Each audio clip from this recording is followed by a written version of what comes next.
सड़कों की, मंदिरों की सफाई, ये सब भी बहुत जरूरी है। तो समाज को एक साथ लेकर के चलना, विस्तार भी देना है। इसी तरह से उन्होंने छत्तीसगढ़ के देव गांव की महिलाओं की बात की, जहां पर वो स्वयं सहायता समूह चलाती हैं और मिलजुल करके सफाई का कार्य करती हैं। तो जो स्वच्छता का एक संदेश प्रधानमंत्री लगातार देश को देते रहे हैं, एक बार फिर से उन्होंने इस पर एम्फसाइज किया, इसको यहाँ रोकना नहीं है, इसको एक जो दूसरे भी त्योहार आने वाले हैं उसमें एक बहुत ही स्पष्ट तौर पर आगे जाते हुए किस तरह से आप देश की प्रगति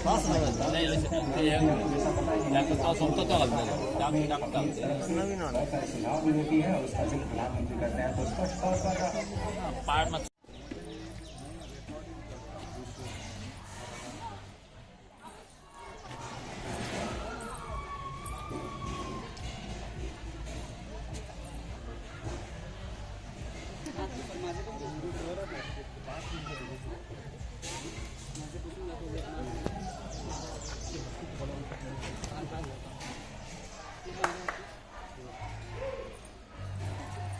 बिल्कुल, देखिए गोवा की बात करें तो गोवा इस वर्ष जो है अमृत महोत्सव के दौरान अपने 7 वर्ष पूरे कर रहा है। तो ऐसे में गोवा वासी के लिए वर्ष भी काफ़ी महत्वपूर्ण है।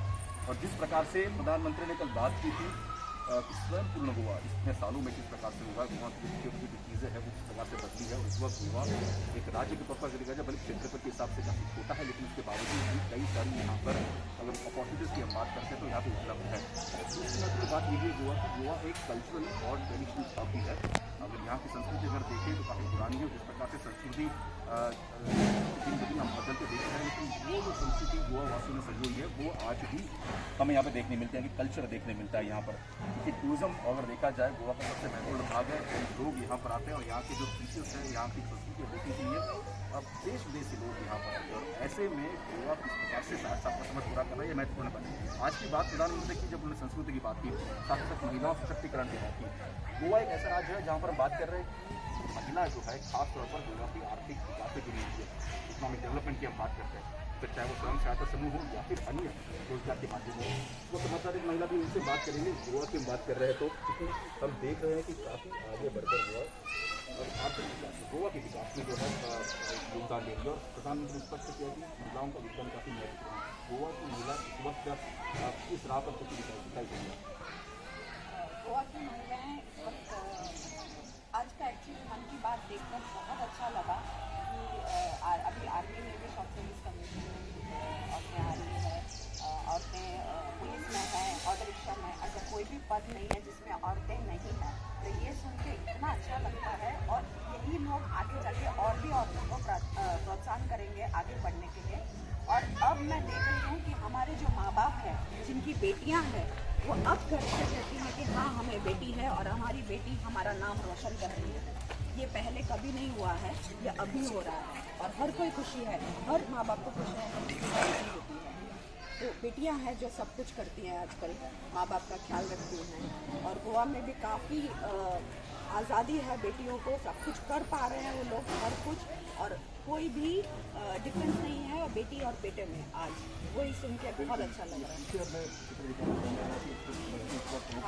जगह यहाँ पर मैं खड़ा हूँ, दरअसल एक एडवेंचर पार्क जिसे हम कह सकते हैं, इसमें एडवेंचर एक्टिविटीज़ होता है। तो गोवा में हालांकि मैंने पहले कहा कि संस्कृति है, टूरिज्म एक्टिविटीज ज़्यादा है, तो ऐसे में लोग जो यहाँ पे कई अलग अलग जगह से और इस प्रकार की एक्टिविटीज हम देख पा रहे हैं। तो आने वाले समय में इसको किस प्रकार से टूरिज्म हब भी बनाया जाए, ये भी महत्वपूर्ण है। और इसमें सबसे ज़्यादा अगर कोई बड़ा योगदान देगा तो है यूथ गोवा का। इस वक्त हमारे साथ स्पोर्ट्स अथॉरिटी गोवा के एक मेम्बरान है, उनसे हम बात करेंगे, क्योंकि स्पोर्ट्स एक्टिविटी किस प्रकार से गोवा में एक्टिविटीज़ पर ज़्यादा ध्यान दिया जा रहा है। जहाँ पर बात करें गोवा में यूथ की हम बात करें तो यूथ काफ़ी यहाँ पर अलग अलग एक्टिविटीज़ में काम कर रहे हैं। इस वक्त आने वाले समय में 7 साल की हम बात कर रहे हैं गोवा की निर्देशन की, इस प्रकार से आने वाले समय में यूथ जो है एक काफ़ी इंपॉर्टेंट रोल प्ले करेगा राज्य के साथ साथ। एक देश की हम बात करें उसके हमारे यहाँ की आबादी है यूथ अगर देखे जाए, यानी बॉयज़ एंड गर्ल्स, और वो लगे रहते हैं। जैसे हमारी डिपार्टमेंट की ओर से NSS है, NCC है, खेलकूद है। हम लगभग 50 खेलों को बढ़ावा दे रहे हैं, लगभग 50 खेल।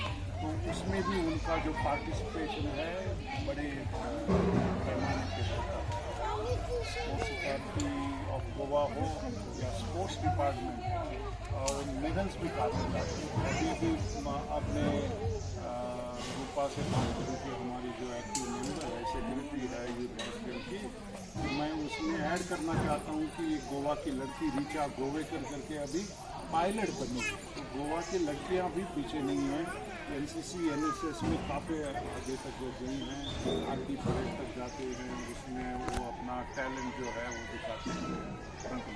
बात करें टूरिज़्म की, क्योंकि जैसे मैं आपको कह रहा था कि एक बड़ा तबका है गोवा की अर्थव्यवस्था का जो टूरिज़्म से आता है, तो ऐसे में ज़्यादा से ज़्यादा लोग यहाँ पर आए, उनको ज़्यादा सुविधा उपलब्ध हो, ये भी ध्यान देने की ज़रूरत है। इसके साथ हमारा जोशी सर है, जो ये एक एडवेंचर पार्क है उसकी देखभाल करते हैं। खास तौर पर आने वाले समय में अगर देखा जाए जो सर्विस सेक्टर है वो काफ़ी बढ़ने वाला है। प्रधानमंत्री का स्पष्ट कहना है मैन्युफैक्चरिंग का सर्विस सेक्टर भी बढ़ना चाहिए। तो ऐसे में क्योंकि सर्विस सेक्टर में आता है, आने वाले समय में किस प्रकार से टूरिज्म एक्टिविटी का फ़ायदा गोवावासियों को मिलेगा और साथ साथ जो लोग बाहर से आएंगे उनको भी मिलेगा।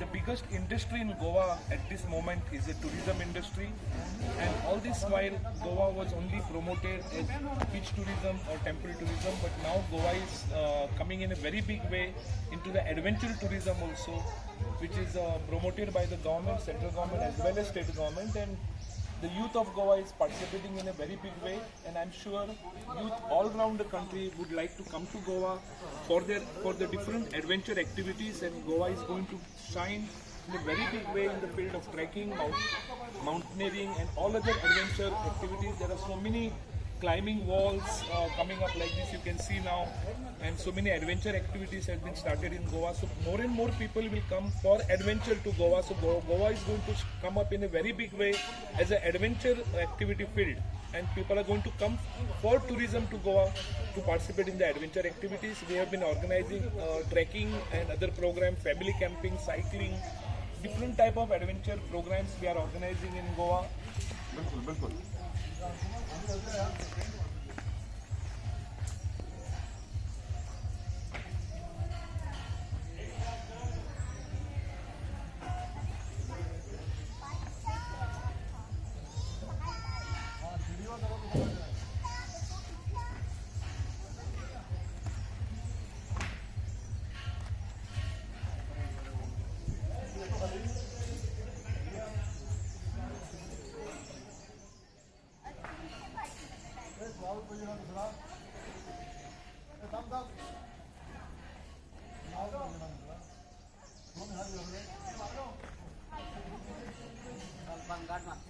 बिल्कुल, इसका उत्तम उदाहरण गोवा में ये भी है कि गोवा शायद उन राज्यों में से एक राज्य है जिन्होंने टीकाकरण, जहाँ तक पहले हम टीका की बात करें तो 100% जो है पॉपुलेशन कवर की है गोवा में, और ये कहीं ना कहीं पॉजिटिव खबर गोवा वासियों के लिए, साथ साथ जो लोग यहाँ पर आना चाहते हैं उनके लिए है। टीकाकरण की जब बात करते हैं, जिस प्रकार से मैं देखा कि एक मन में कहीं ना कहीं ये था कि गोवा जाए ना जाए, टीका हुआ है नहीं हुआ है, लेकिन गोवा ऐसा राज्य है, गोवा स्टेट अगर देखा जाए उसमें काफ़ी बड़ा रोल महत्वपूर्ण किया कि 100% दिया गया है। अब इस वक्त इस प्रकार की भावना गोवा में सुरक्षित लग रहा है गोवा वासियों की। अब जो है कोरोना से भी थोड़े से हम अगर देखा जाए बचाव मिल जाएगा, साथ ही साथ टूरिज्म एक्टिविटी बढ़ेगी आने वाले समय में। सबसे पहले मैं बताना चाहूँगा कि गोवा में 100% जो पहला डोज है वो ऑलरेडी हो चुका है, और मैं बता दूं इससे टीकाकरण से सबसे बड़ी बात यह है कि उसमें कॉन्फिडेंस जो है वो लेवल ऑटोमेटिक बढ़ जाता है और डर कहीं ना कहीं ख़त्म हो जाता है। इसलिए टीकाकरण का महत्व बहुत कुछ है, और मुझे लगता है कि जो कुछ छोटे से SOPs है, जैसे अगर गोवा में आना है तो RD 2 डोज या RT-PCR एंटीजन ही इतना ही करना है, बाकी तो सब आजकल गोवा पूरा खुला है। तो मुझे लगता है कि अभी जो सैलानी डर के आने की या सोच रहे थे कि बाद में पोस्टपोनमेंट कर रहे थे हर चीज़ की, मुझे लगता है कि अभी गोवा खुला है तो सबको आना चाहिए। बिल्कुल। लेकिन आखिरी सवाल आपसे रहेगा कि जिस प्रकार से सैलानी आ रहे हैं, लेकिन बात गोवा को स्वच्छ रखने की है, स्वच्छ भारत की भी है, तो ऐसे में सैलानी आएंगे, कहीं ना कहीं गंदगी जरूर होगी, तो ऐसे में यूथ काफ़ी इस पर ध्यान दे रहा है, तो यूथ को लेकर बिल्कुल बिल्कुल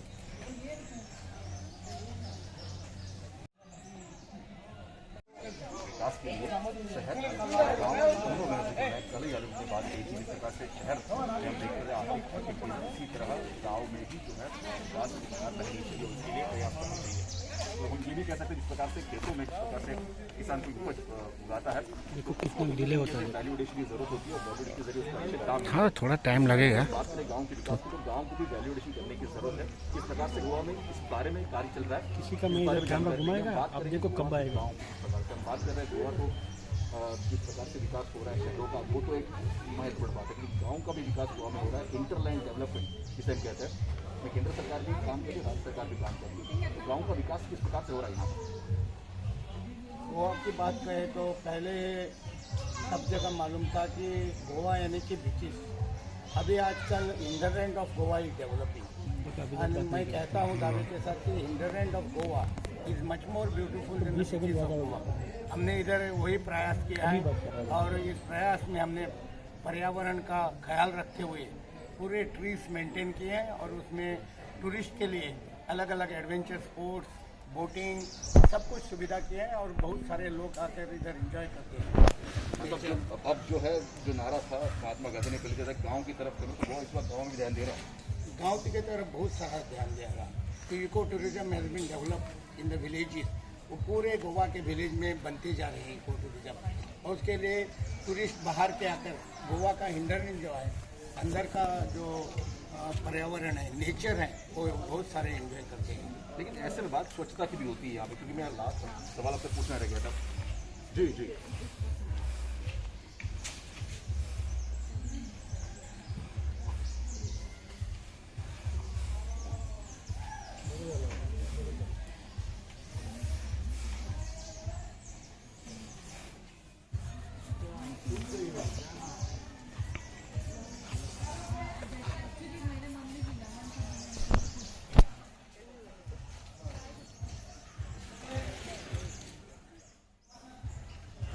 बिल्कुल। मैं हालांकि अब इस प्रकार से बात की गांव पे जहाँ से खड़ा हूँ मैं साउथ गोवा में, अपने कैमरामैन से एक बार दरख्वास्त करूँगा कि गांव की अब थोड़ी विजुअल दिखाई, चूँकि जो हमारे शहर के सभी व्यूवर्स हैं उनको चूँकि गांव में किस प्रकार से आते हैं, गांव में क्या एक्टिविटी होती है, ये भी देखना काफ़ी महत्वपूर्ण होता है। तो विजुअल के जरिए मैं आपको वो भी दिखाने की कोशिश करूँगा यहाँ पर कि आखिर गाँव अब कैसे बदल रहा है। और आपने इसमें बात जरूर की एक कि किस प्रकार से गोवा में विकास हो रहा है। इंफ्रास्ट्रक्चर आपने बात की यहाँ पर, तो इंफ्रास्ट्रक्चर के लिहाज से अगर देखा जाए गोवा में, जहाँ पर इस वक्त मैं खड़ा हूँ, दक्षिण गोवा का इलाका है। अब गोवा में अगर देखा जाए तो एक है उत्तरी गोवा है, दूसरा दक्षिणी गोवा।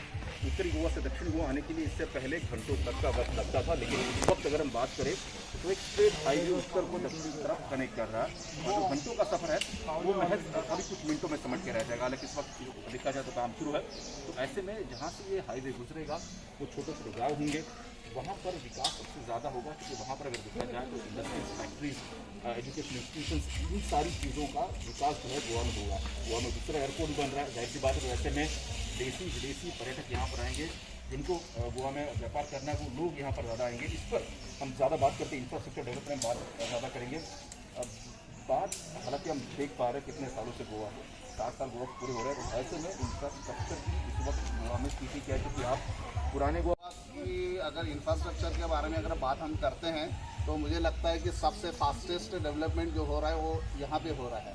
क्योंकि अगर आप देखोगे पहले जो से फॉर एग्जांपल पंजिम से लेके अगर मडगांव जाना है तो 1-1.5 घंटा लगता था, तो अभी कुछ काफ़ी जगह पे जो फ्लाईओवर्स बने हैं, मुझे लगता है आने वाले दिनों में मुझे आधा घंटा भी नहीं लगेगा। तो इससे पता चलेगा कि समय की बचत, पैसे की बचत होगी, ईंधन की बचत होगी। ये सबसे बड़ा जो उपलब्धि रहेगी गोवा में वो ये रहेगी कि आज भी आप अगर गांव की बात करते हो तो हर आंगन तक गोवा में रोड पहुंचे हैं। ये और मुझे नहीं लगता कि और कहीं ये हो रहा होगा। जहाँ तक बात करें डेवलपमेंट की, क्योंकि इंफ्रास्ट्रक्चर है तो डेवलपमेंट भी होगा, इंडस्ट्रियल डेवलपमेंट भी गोवा में होगा। गोवा इकोनॉमिक डेवलपमेंट कॉर्पोरेशन भी यहाँ पर स्थापित है। उसके जरिए क्या इसका असर अब यहाँ के व्यवस्था, खासतौर पर इंडस्ट्री में यहाँ पर पड़ता दिखाई देगा ज़्यादा बेहतर, चूँकि इसको पिकअप ले रही है, आपको लग रहा है? देखिए, जहाँ रेल रोड का कनेक्शन होता है फैक्ट्री तक, फैक्ट्री के दरवाजे तक, तो ऑटोमेटिकली उसका जो माल है, जो आउटपुट, जो भी प्रोडक्ट है, फाइनल प्रोडक्ट, वो आसानी से कहीं भी ले जाया सकता है। तो इससे पता चलता है कि ये जो डेवलपमेंट जो भी होगा वो साथ साथ में सब कुछ ओवरऑल डेवलपमेंट होगा। और वैसे भी गोवा का जो पर कैपिटा इनकम है सबसे ज़्यादा है, और आप देखेंगे इससे ज़्यादा और बढ़ेगा, और इसके लिए ये इंफ्रास्ट्रक्चर बहुत मददगार साबित होगा। मैं गाँव की तरफ से आना चाहूँगा, मैं आपसे बात करना चाहूँगा। मैं जैसे इन्होंने बात की कि उत्तरी गोवा से दक्षिणी गोवा आने के लिए इसके रास्ता बनता है, वक्त काफ़ी कम लगेगा। बीच में जो गाँव होते हैं उनका इस वक्त अगर देखा जाए प्रोसेस क्या है, डेवलपमेंट वहाँ पर किस प्रकार से उसकी कब्जा कराया है, तो वहाँ पर कई तरह अपॉर्चुनिटीज खुली है। रास्ते अच्छे होने से जो सुविधा होती है और गांव में टूरिस्ट लोग आने लगे हैं। ये पहले नहीं होता था क्योंकि गांव वाला रास्ता उस पर हाईवे बने, 4 लेन हाईवे बने। हमारे अभी पोंडा से खंडे पार जो 5 किलोमीटर रास्ता है वो जाने में करीबन 20-25 मिनट लगते थे, आप 5 मिनट में पहुंच जाते हैं।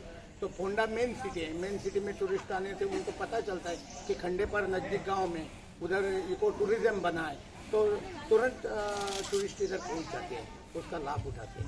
बिल्कुल, तो क्योंकि अजय जी देखिए ये छोटी छोटी चीज़ है, अगर विकास के एकदम राज्य की बात करें तो केंद्र से हालांकि काफ़ी सारी मदद राज्य को मिलती है, लेकिन राज्य के जरिए भी उस मदद को कहीं ना कहीं ट्रांसफॉर्म करने की जरूरत है धरातल पर। गोवा की बात करें तो पिछले कई सालों से हमने देख पा रहे हैं कि छोटे छोटे रास्ते हुआ करते थे। अगर एयरपोर्ट से हम गुजरते हैं, अगर किसी दूसरी जगह जाना होता, बीच से जाना होता तो छोटे रास्तों संकरों रास्तों से हम गुजरना होता।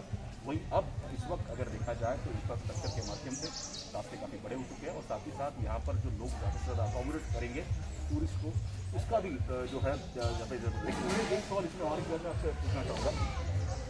रास्ते खुल गए, इंडस्ट्री आ गई, लेकिन गोवा का वो गोवा कहते हैं गोएपन, गोवा की लैंग्वेज में कहते हैं, तो क्या वो बरकरार रहेगा? देखिए ये जो गोइंकारपन जो है, जो असलियत जो रहती है वो तो मुझे लगता है कि वो संस्कृति के साथ में रहती है, उसका रास नहीं हो सकता, क्योंकि ये फली फूली है वो गांव से ही फली फूलती है। और मुझे लगता है यहाँ पे जो शहर में भी लोग जो बसे हैं वो कभी ना कहीं किसी तरह से वो गांव से जुड़े हुए हैं यहाँ पे गोवा में, इसलिए मुझे नहीं लगता कि इससे कुछ फर्क पड़े। बिल्कुल, तो अजय जी हालांकि कोंकणी में है कि गोए और गोइंकरपन काफ़ी अगर लोग गोवासियों को काफ़ी नज़दीक काफ़ी करीब है, तो ऐसे में बात जरूर होगा, लेकिन साथ ही साथ जो अब बात कर रहे हैं कि एक अक्स होता है गोवा पर का, वो भी कहीं ना कहीं अपने साथ जुड़े हुए, तो संस्कृति बढ़ेगी, विकास भी बढ़ेगा और साथ ही साथ इसका फायदा यहाँ के लोगों होगा, और ये लोगों के जरिए हम इस वक्त बात करके बता रहे हैं। जी अजय।